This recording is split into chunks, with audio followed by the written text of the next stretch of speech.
Salut, je suis Priscilla, la sœur que tu n'as jamais eue.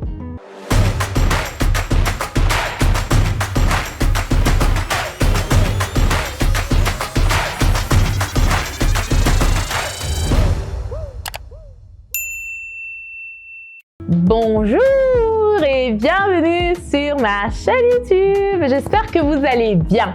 Alors aujourd'hui, on va parler aussi d'un sujet intéressant. Et avant, n'oubliez pas, abonnez-vous, activez la cloche des notifications et lâchez un pouce bleu. Aujourd'hui, nous allons parler de quelques leçons que j'ai apprises en 2 ans de mariage. Alors, sans prétention, je n'ai que 2 ans de mariage par la grâce de Dieu. Je me dis, beaucoup commencent à partir de 2 et j'ai appris pas mal de choses en ces peu d'années. C'est vrai que je n'ai pas énormément d'expérience sur le mariage et je ne prétends pas du tout en avoir non plus énormément, mais j'ai déjà appris quelques petites choses que j'aimerais aussi vous donner en fait, et ça peut toujours vous aider avant d'entrer dans le mariage et tout. Et aussi dites-moi si vous vous reconnaissez dans certaines choses que je vais dire. Si vous êtes déjà marié, ça peut toujours être utile. Moi je suis de ceux-là qui croient que je n'ai pas besoin d'attendre pendant 20 ans avant de commencer à raconter certains conseils, certaines choses que j'ai vécues, certaines choses que mon mari et moi nous avons vécues. En tout cas lorsque le Seigneur le permet et qu'il nous met à cœur de faire une chose, même lorsque c'est tout récent, on le partage. En tout cas, à partir du moment où Dieu est d'accord avec ça, nous aussi, on y va. Parce que je vois déjà les commentaires. Oui, mais tu n'as que 2 ans de mariage. Oui, je sais, mais j'ai encore beaucoup à apprendre et j'apprendrai encore davantage. Mais ça ne change pas le fait que je peux toujours apprendre quelque chose à des personnes qui viennent d'entrer dans le mariage ou qui s'apprêtent à se marier. Alors, première chose que moi j'ai appris dans le mariage, c'est que en entrant dans le mariage, je pensais que je me connaissais. Genre vraiment que voilà, je me connais. Alors oui, il y avait pas mal de choses que je connaissais sur moi. Je connaissais mon caractère, je savais comment j'étais, ce que je supportais, ce que je ne supportais pas. Je connaissais déjà le plan de Dieu pour ma vie. J'avais déjà une idée de ce que Dieu voulait me voir faire durant les jours qui me restaient à vivre sur la terre. Donc ça, je savais, mais il y a des caractères en moi qui se sont révélés en fait dans le mariage. Il y a des choses que j'ai découvertes de moi-même et c'est une façon aussi pour moi de dire que le mariage vous fait vous découvrir aussi. On se connaît mieux dans le mariage. Vous savez, des fois tu découvres des facettes de toi qui sont vraiment mauvaise et tu ne le savais pas jusqu'à ce que tu te maries. Des fois, tu découvres que ah ouais, je suis capable de blesser. Ah ouais, je suis capable d'être méchante. Alors que de base, on me disait toujours oh, toi, t'es quelqu'un de gentil, t'es vraiment quelqu'un de gentil et tout. Mais en fait, si, je savais pas non plus que j'étais quelqu'un qui était capable de me fâcher, de m'énerver. Et ça me fait penser à quelque chose. Je me souviens un jour, et là, j'étais enceinte, mon frère m'a demandé « Mais Priscilla, est-ce que tu te fâches ?» Parce qu'en fait, mon frère, et sachez que mon frère, aujourd'hui, il aura 21 ans, et lorsque j'ai quitté la maison, il avait 18 ans.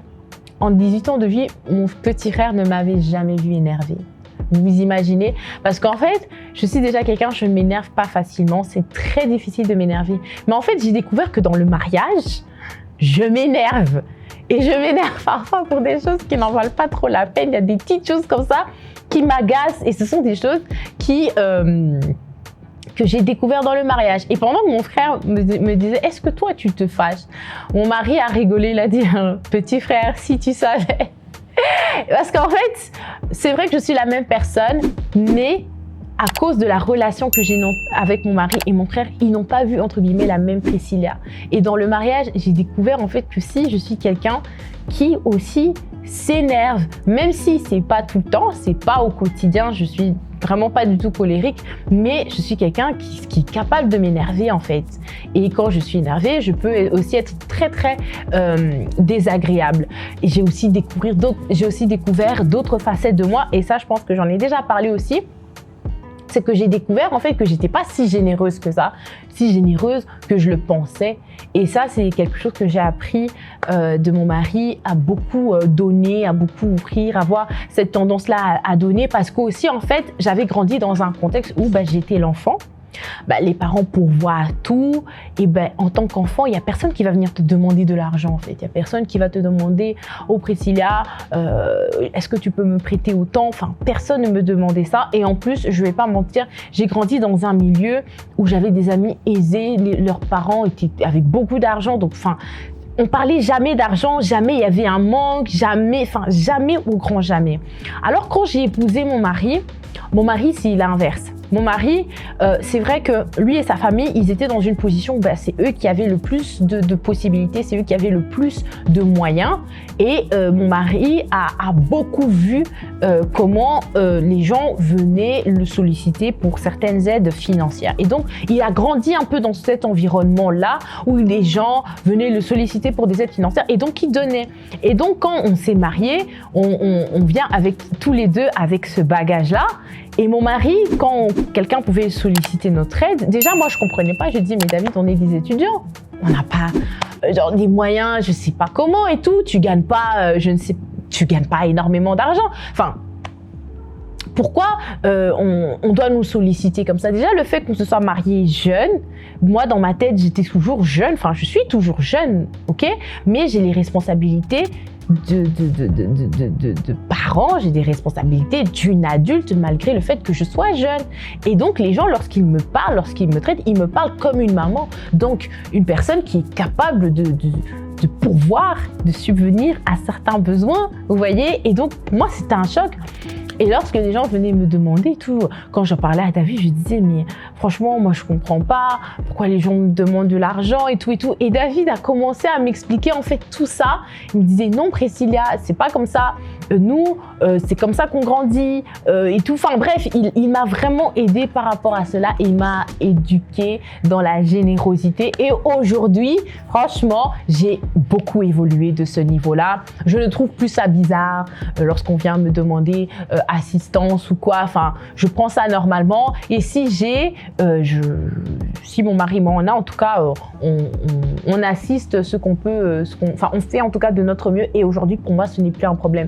Et pendant longtemps, en fait, ça a été un problème. Vraiment, jusqu'à récemment, jusqu'à l'année passée, jusqu'en 2023, c'était un problème pour moi. Genre, j'avais toujours un peu du mal à avaler ça. Et voilà, ce sont des choses qu'on découvre dans le mariage. Et j'ai pas découvert ça, en fait, plus tôt. Et voilà. Deuxième chose que j'ai apprise, c'est parler quand il faut. Et oui, parler quand il faut. Des fois, il faut se taire. Des fois aussi, c'est le moment de parler. Et moi, j'ai eu beaucoup de mal en fait à avoir cet équilibre. Sans mentir, je suis toujours en train d'apprendre aussi cet aspect-là. Hein, c'est de parler quand il faut. Parce qu'il y a des fois, je parle, mais en fait, mon commentaire n'est pas du tout nécessaire. Mon intervention n'est pas du tout nécessaire. Il y a des fois aussi, je parle pas, mais en fait, ce sont des fois où je dois parler. Et je suis toujours en train d'apprendre par rapport à ça, c'est de savoir parler quand il faut. Je demande l'aide au Saint-Esprit de me dire, ok, quand est-ce que je dois parler? Parce que des fois, mon mari s'attend à ce que je puisse réagir. Mon mari attend une réaction de ma part, mais je ne dis rien, je ne parle pas. Et même parfois, mes proches autour de moi, ils attendent ça même par rapport à la belle famille et tout, mais je ne réagis pas, je ne dis rien. Mais il y a des fois aussi où mon mari, il n'aimerait pas que je puisse intervenir sur certaines choses et j'interviens. Donc c'est vraiment une chose que j'apprends, je continue d'apprendre, c'est vraiment de parler quand il le faut, de ne pas dire n'importe quoi. Quand je dis de parler quand il faut, c'est pas forcément...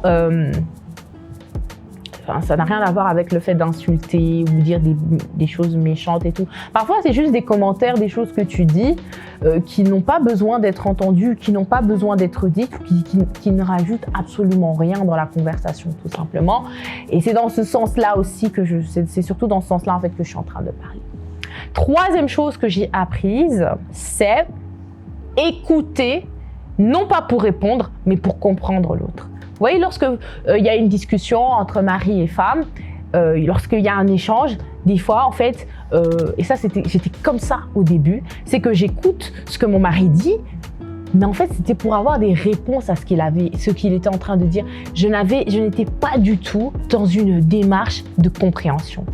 Alors qu'il y a une chose que nous oublions, dans la communication, il y a deux pôles. Il y a le fait de parler, mais aussi d'écouter et de comprendre ce que l'autre est en train de dire. Et on pense toujours que la communication, c'est parler. Non, non, non, non. Dans la communication, il y a le fait de comprendre l'autre aussi. Il y a le fait d'écouter. Et moi, j'avais beaucoup tendance lorsque j'écoute mon mari, parce qu'on est en train de discuter par rapport à une situation, il y a une divergence entre nous, c'est qu'il est en train de parler et pendant qu'il est en train de parler, en fait, je réfléchis déjà, ok, il est en train de dire ça, il faut que je lui dise ça, il faut que je contrecarre en fait son avis, il faut que je le bloque et tout. Et c'était comme ça que je réfléchissais. Le problème avec cette façon d'être, ça ne construit pas une relation. Ça ne construit pas une relation. Et au lieu que vous soyez deux personnes qui cherchaient à se comprendre, vous allez toujours chercher à faire valoir votre avis et que votre avis soit imposé et que ce soit ça qu'on puisse faire. Et si vous êtes tous les deux à être comme ça, vous aurez du mal à avancer, vous aurez du mal à concrétiser vos projets, vous aurez du mal à avancer dans votre relation. C'est pour ça, autant l'homme que la femme, il faut écouter l'autre et quand vous l'écoutez, ce n'est pas pour répondre. Vous l'écoutez pour comprendre sa situation, pour comprendre sa douleur, pour comprendre ce qu'il est en train de dire et essayer aussi de vous adapter à sa façon de penser et à sa façon d'être, d'essayer de se mettre de son côté pour voir les choses selon ses yeux, selon son regard, selon sa vision. Et ça a été aussi une grande leçon pour moi lors de ces deux premières années de mariage. Alors, quatrième chose que j'ai apprise, c'est de s'oublier. S'oublier pour servir les intérêts de mon mari. Ça, j'ai vraiment vu comment le mariage, c'est la mort à soi. Vraiment.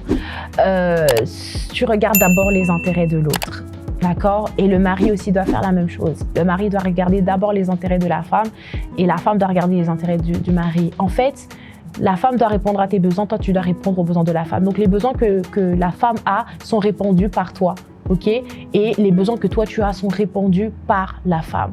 Et normalement, si chacun répond aux besoins de l'autre, on ne devrait pas se sentir délaissé ni abandonné. On ne devrait pas se sentir comme si voilà, on était négligé par l'autre, on ne devrait pas sentir de manque. Et ça a été très difficile au tout début, vraiment les premiers mois, c'est de devoir s'oublier et se dire ah oui non, il faut que je pense à mon mari, il faut que nanana. Même ça peut, et aujourd'hui vraiment ça atteint un niveau où quand je fais une chose, je me dis est-ce que mon mari va bien le prendre ou pas? Lorsqu'il se passe quelque chose, je fais en sorte de toujours tenir mon mari au courant, qu'il ne soit pas surpris de certaines choses parce qu'il y a parfois des choses qui sont futiles, qui sont banales, mais qui peuvent déranger ton mari.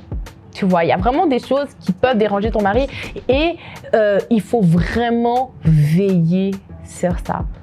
Servons d'abord les intérêts de nos maris, oublions-nous et c'est ça le mariage, c'est s'oublier. Oublie tes propres intérêts, oublie ta façon d'être, oublie oh moi je suis comme ça, oh moi c'est mon caractère, oh moi non, ça c'est pas des comportements en fait qui construisent un couple, c'est pas des comportements. Et pour avoir été comme ça autrefois, je me dis ça n'aide pas, vraiment pas. Et dernière chose que j'ai apprise et que j'aimerais vous partager, c'est le fait d'enjoy. Profiter de la vie à deux. Et ça a été un grand combat entre mon mari et moi. Parce que vous voyez, lorsqu'on n'est pas encore marié, on sort au restaurant, on va au cinéma, voilà. Enfin, voilà, c'est une très belle période et tout. Et puis quand vous êtes marié, au tout début, vous allez peut-être continuer. Mais parfois, on est très très vite rattrapé par la réalité. Entre les factures qu'il faut payer, le loyer, il faut manger tous les jours. Des fois, il n'y a plus assez de moyens pour aller au restaurant et manger à deux. Des fois, il n'y a pas assez de... Enfin, bref, il y a des réalités qui arrivent et parfois, on est submergé par ça. Il faut payer des factures. il faut faire ceci, il faut aller à l'hôpital, il faut payer la mutuelle, et tous les combats aussi qui arrivent dans la vie, dans le quotidien du foyer, peut parfois vous étouffer votre amour et vous oubliez même l'essentiel. Vous oubliez de profiter l'un de l'autre, profitez, sortez ensemble, voyagez, faites des activités, vraiment profitez, parce que lorsqu'on a eu notre fille, encore, on va dire que le problème c'est multiplié parce qu'on avait vraiment du mal à trouver du temps rien que pour nous, surtout les premiers mois où bébé vient de naître. Ce sont des mois très délicats et là c'était vraiment franchement on avait un peu du mal à être tout le temps ensemble. Je pense que par jour où on était juste à deux, je dis bien juste à deux, où on pouvait parler, c'était peut-être entre 22h et 1h du matin. Vous imaginez, vous êtes un couple, mais où vous êtes que à deux et vous pouvez parler de vous. Vous imaginez? Alors que pendant la journée, en fait, vos conversations, c'est à base de oh, elle a pris son biberon? Oui, ok. Tu peux lui changer la couche? Enfin, vous imaginez, c'était ça en fait. Nos discussions, ça tournait autour de l'enfant, ça tournait autour de la vie. Est-ce que tu as payé telle facture? Est-ce que tu as ouvert la boîte aux lettres? C'était ça en fait. Et pendant un moment, en fait, on a constaté, mon mari et moi, je dis, mais en fait, on est en train de se perdre là. Ok? Et je pense qu'il va falloir, qu'on se reprenne. Et ça, c'est même une chose que le Seigneur nous avait dit. Le Seigneur nous l'avait révélé. Il nous a dit, attention, vous êtes en train de vous éloigner émotionnellement. Ne vous laissez pas prendre par les choses de la vie et tout, et vous oubliez votre amour. Non, il faut profiter, parce que vous savez, un jour qui passe ne reviendra jamais. La vie est un cadeau que Dieu nous donne. Profitez de votre mari, profitez de votre femme. Lorsqu'il faut sortir, sortez. Et à cause même de ma manière d'être, et c'est pour ça que je suis en train de changer, tout le temps être derrière les chiffres. Des fois, tu es là en mode « Oui, mais il nous reste que 200 €, vaut mieux garder ça, on ne sait jamais, et tout. » Mais par moment, en fait, il ne faut pas avoir peur de se dire « Écoute, c'est vrai qu'il nous reste que ça, mais on va se faire plaisir, on va aller au restaurant parce que ça fait trop longtemps qu'on a passé du temps ensemble. » Et n'oubliez pas que votre amour va au-delà de tout le reste. Ça va au-delà de vos moyens financiers, ça va au-delà même de vos enfants. Ne laissez pas vos enfants étouffer votre amour. Ne laissez pas vos enfants étouffer votre amour. Je sais que c'est facile de parler, mais pratiquer aussi, c'est une autre chose. Ok, ça c'est vrai, mais il faut se faire violence. Moi, je me souviens quand on n'avait pas encore d'enfants, mon mari et moi, on sortait quand même beaucoup, presque tous les mois carrément, on faisait toujours une sortie. On avait aussi l'habitude de faire des balades nocturnes parce que mon mari, c'est quelqu'un qui aime bien conduire. Alors, ce qu'on fait, c'est que on faisait vers 21h, 22h, on sortait, on faisait un tour du quartier en voiture et on parlait. On pouvait faire comme ça 1 heure, 2 heures et tout, on est en train de parler, on parle de nos projets, de nos rêves, ce qu'on a envie de faire et tout. Il y avait aussi des fois, on partait au cinéma. Parfois, il était genre 23h. Mon mari dit, hey, on va regarder un film et tout. À 23h, on part au cinéma et tout à deux. Et c'est des choses qu'on faisait beaucoup lorsqu'on n'avait pas d'enfants. Mais quand on a une autre fille, même si vous pouvez trouver quelqu'un pour la garder, et ça encore, c'était très rare de trouver quelqu'un pour la garder, il faut avoir la force de sortir de chez soi et aller regarder un film. Des fois, tu es fatigué, la journée a été longue, tu as gardé la petite pendant tout le long en fait, de la journée et tu as juste envie d'une chose, c'est de dormir. Et tu savoures le calme. C'est surtout ça, parce que dans la maison, il n'y a plus de calme. Tu savoures le calme chez toi et tu dis non, j'ai besoin de silence et ça me fait du bien. Et malheureusement, toutes ces choses, ce sont des choses qui peuvent vraiment empoisonner votre amour. Donc, il y a des fois où, allez-y. Ok, faites une pause sur tout et dites-vous, allez, on y va pour le bien-être de notre foyer, allons-y. Et ça, ce sont des choses que j'ai apprises, c'est une chose très importante que j'ai apprise durant ces 2 ans de mariage. Voilà, c'est la fin de la vidéo.